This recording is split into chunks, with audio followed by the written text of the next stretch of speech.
La forêt de Soux dans la Drôme draine de nombreux touristes. Mais les apparences qu'elle leur livre sont trompeuses. Assurément, avec ses 2500 hectares, c'est un lieu magnifique par ses paysages et la variété de ses arbres. Mais tant de beauté masque les hommes qui ont vécu là, souvent pour s'y cacher, pour y cultiver aussi. Oui, dans cette immensité végétale, il y eut des vies. Mais nous en savons bien peu. Aujourd'hui, à partir de quelques ruines, il nous faut essayer de recomposer ce que fut la vie dans la forêt de personnages dont il ne nous reste que des ombres.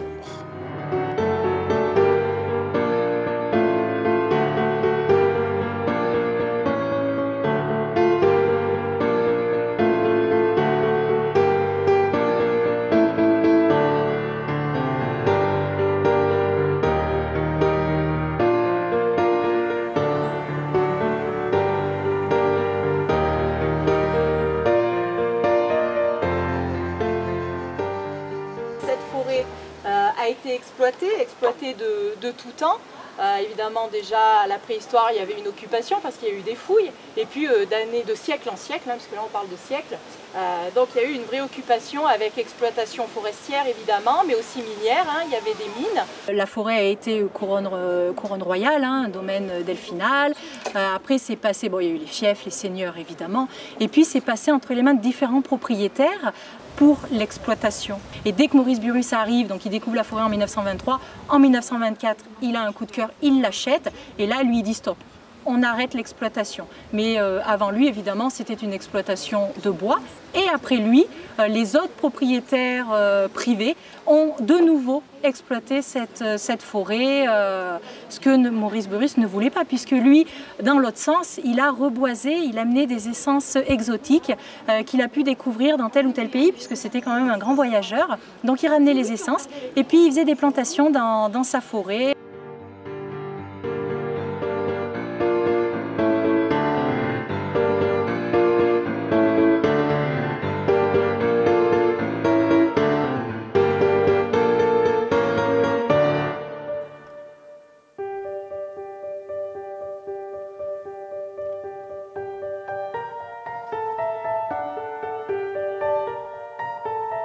Mon grand-père avait 100 hectares dans la forêt. Il y avait au moins 5 fermes qui étaient dans la forêt. La paysannerie s'est terminée en 1920. Pour ce qui est de la famille Fioc. Pour ce qui est des gens qui y étaient, Burrus a tout racheté.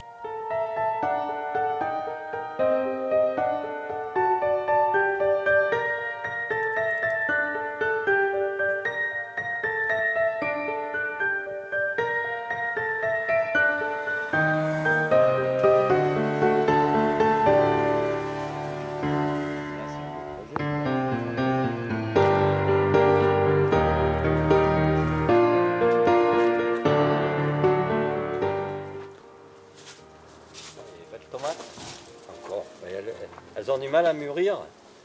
Enfin bon. On a une vision actuelle de la forêt très boisée. Et au moment où il y avait les fermes, elle était très peu boisée. Et parce qu'elle était exploitée, parce que les terres étaient exploitées, parce qu'il y avait des paysans qui y vivaient et des familles qui y vivaient. D'ailleurs, toutes les fermes qui sont démolies actuellement, elles ont tout un point d'eau actuel. Il y a des puits, il y a des sources. Et il y avait une vie. Donc, après, grâce surtout à Burrus, disons qu'il y a eu des plantations qui ont été faites en nombre, et maintenant la forêt est boisée. C'est ce qui explique qu'avant, la Vèbre, elle était souvent en crue, parce que les arbres ne retenaient pas l'eau, alors que maintenant, elle monte ou elle descend, mais c'est régulé par les arbres eux-mêmes. Il y avait de l'élevage, ça c'est sûr, il y avait des noyers. Et puis je pense que oui, il devait faire un peu de... Alors à ce moment-là, est-ce que c'était du seigle, est-ce que c'était du blé, est-ce que je ne sais pas. Du maïs, je pense peut-être pas. Mais enfin, il vivait comme vivaient partout les paysans, avec des petites, des petites surfaces, bien sûr. C'est pas comme maintenant. Et puis il y avait aussi des arbres fruitiers. Là encore, Il y a quelques années, on trouvait encore des pommiers, des pruniers, voilà. Alors à ce moment-là, je ne sais pas s'il y avait des truffières, parce que c'était peut-être moins à la mode que maintenant. Mais enfin, ils devaient bien récolter quelques-unes aussi, quoi. Et puis ils avaient les chênes donc pour les animaux. Je pense qu'il y avait beaucoup d'élevage. Il y avait beaucoup de cochons, il y avait des brebis, des chèvres, ça c'est sûr. Hein.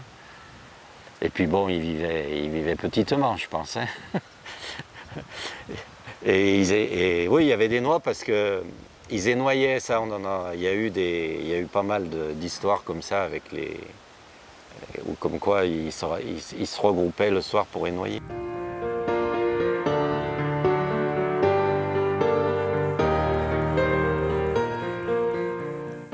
Et puis on avait aussi une scierie, la grande scierie de la forêt. Alors aujourd'hui on n'a plus rien. C'était une scierie à vapeur hein, avec évidemment la force motrice de la Vèbre. Et donc on avait de nombreux ouvriers, dont des Italiens, parce qu'évidemment c'est bien connu, hein, les Italiens étaient quand même spécialisés pour tout ce qui est charbonnage et ils étaient aussi bûcherons.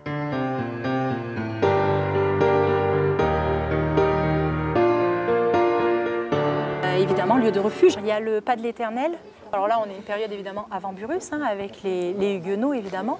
Et puis, on a eu aussi les maquisards pendant la Seconde Guerre mondiale. Ça, c'est une période qui est quand même assez sombre et on a finalement peu d'archives.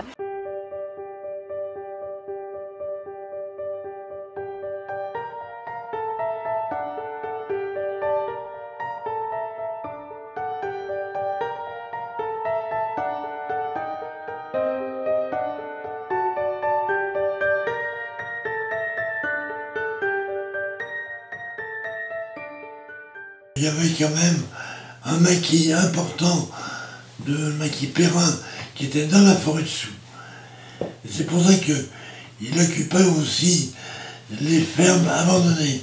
Parce que les Allemands les ont toutes brûlées en mai 44. Donc ils les ont toutes brûlées, sauf le château.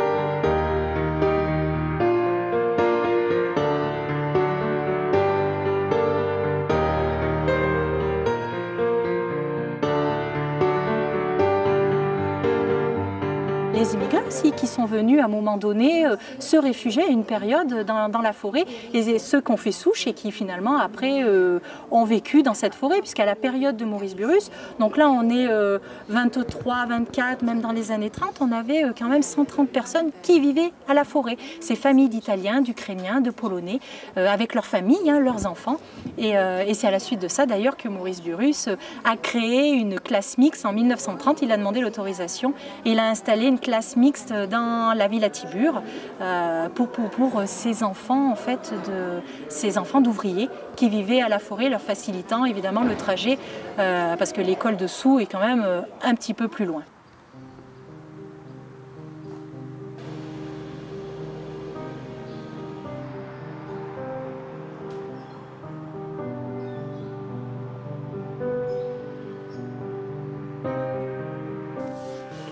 Ben, ça, je l'ai connu, hein. Ça, je l'ai connu, ça, je l'ai connu, ça, je l'ai connu, bien comme il faut, hein, mais pas entier, hein, il commençait à s'effondrer. Mais enfin, je l'ai connu. Je suis venu à la forêt de Soult, ça devait être en mai-juin 52, et je suis reparti de la forêt de Soult, j'avais 12 ans, en septembre, octobre 66. On voit tout. Des membres de ma famille, enfin la sienne aussi, qui travaillaient déjà pour Maurice Burrus en Alsace, dont un, monsieur le Romain qui était son chauffeur. Et mon père, après la guerre, n'avait pas de travail, rien. Comme il avait fait les eaux et forêts, il lui a proposé un emploi à la forêt de Soult comme régisseur, en remplacement de monsieur de Seine qui était régisseur à l'époque. Autant de monsieur Maurice Burrus, c'était surveiller la forêt, uniquement. Et après, c'est l'héritier Paul Burrus qui a eu la forêt en main. C'est à partir de là que les Italiens ont acheté le bois et les Espagnols ont coupé le bois.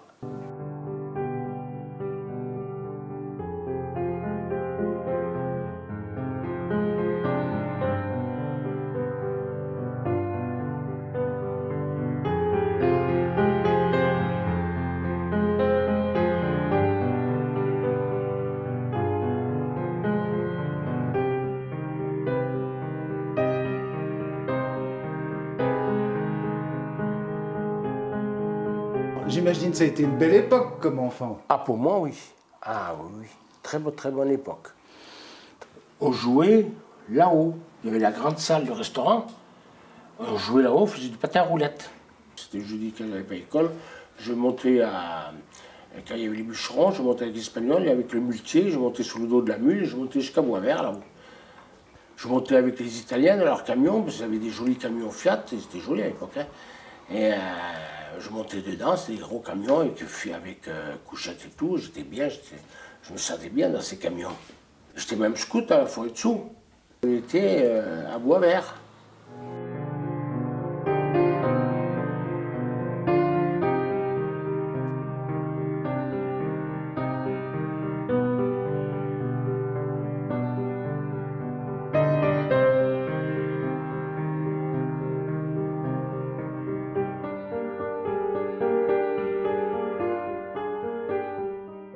Ah oui, j'ai connu M. Maurice Burrus, qui mangeait même à la forêt de Sous quand il venait 1 voire 2 fois par an. Il venait, il amenait le roast beef et il aimait bien le roast beef cuit par ma mère. Et voilà. Quel genre d'homme? Est-ce que c'était sévère ou au contraire sympa? Très simple. Très simple. Quand il venait à la forêt, il nous cherchait à l'école. Voilà. Il passait à l'école, il nous prenait à l'école avec sa voiture et son chauffeur, mais une voiture de l'époque, de luxe à l'époque. Et nous, on était fiers de voir les copains, de partir avec M. Maurice Burrus. Alors là c'était l'écurie qu'il y avait là-dedans. Je faisais garage, on mettait les véhicules là-dedans, il y avait une écurie. Alors au début, quand il y avait Maurice Burrus, on avait 2 vaches. C'était Rose et Marquise, je me souviens. On avait 2 vaches, on avait le cochon. Puis c'est tout.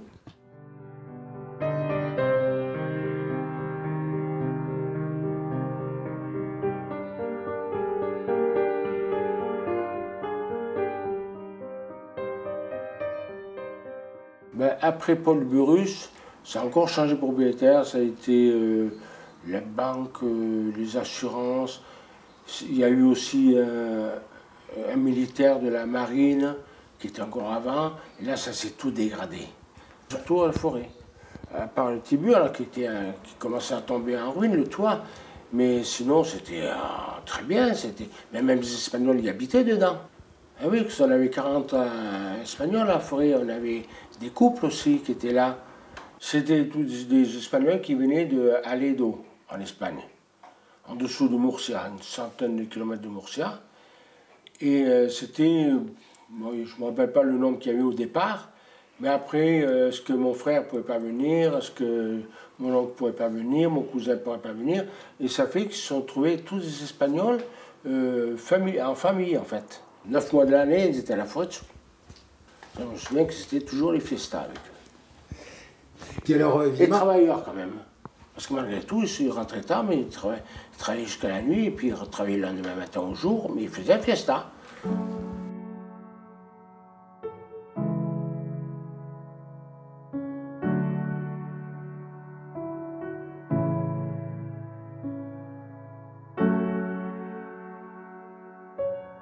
Alors Burrus, je pense que à ce moment-là, je ne sais pas pourquoi, les gens de Sous n'ont pas su l'accepter comme il faut.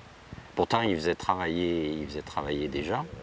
L'électrification des villages, c'est grâce à lui. Hein, je crois que c'est dans la Drôme, là, c'est des villages qui ont été les électrifiés les premiers. Parce qu'en fait, quand il a voulu réunir toutes les parcelles de la forêt, il y avait des parcelles qui étaient de Francillon, il y en avait d'autres de Soyans. Il a proposé d'installer l'électricité en récupérant les parcelles. Donc c'était à ce moment-là, c'était quand même un grand monsieur, parce que pour se permettre ça, il fallait avoir les finances en plus. Et puis l'accord des mairies, quoi.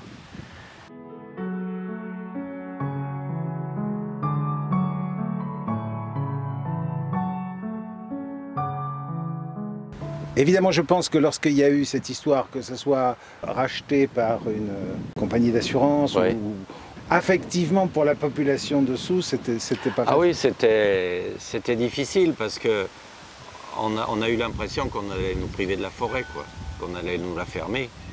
Et après, ben, c'est vrai que la forêt, ça va avec le village. Hein. Je veux dire, c'est la même commune. Les gens, ils sont attachés parce que c'est un refuge. Hein. Et le jour où le département a décidé de racheter la forêt, ça a été quand même un gros soulagement.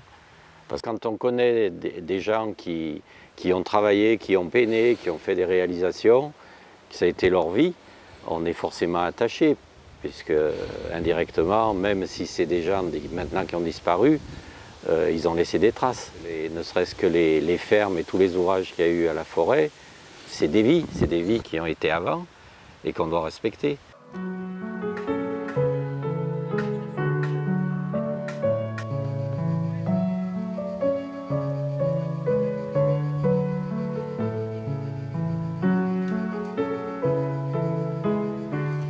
Et puis il y a les mystères. Qui était vraiment Isabeau Vincent, cette adolescente de Soult, qui en 1688, au moment des persécutions contre les protestants, était prise de transe dans son sommeil et se mettait à prêcher, au point que l'on est venu de loin pour l'écouter car les fidèles étaient privés de pasteurs.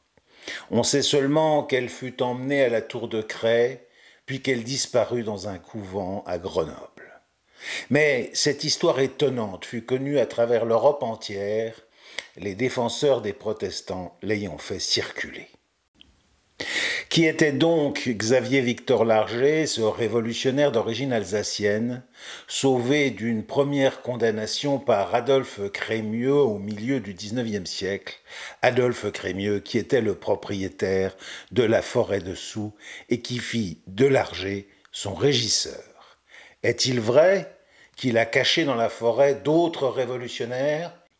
Il fut arrêté à nouveau puis déporté au bagne de Belle-Île-en-Mer où il mourut en 1856. Sur ces deux personnages, nous ne disposons que de quelques bribes d'informations. Maurice Burus, je pense que c'est un personnage, il y a encore beaucoup de choses à apprendre sur lui pour faire le tour vraiment de ce personnage, déjà d'un point de vue personnel, parce qu'on ne sait pas grand-chose sur lui. Et puis je pense qu'il voilà, y a encore beaucoup de choses à apprendre. J'ai pas fait le tour encore de la personnalité de Maurice Burus.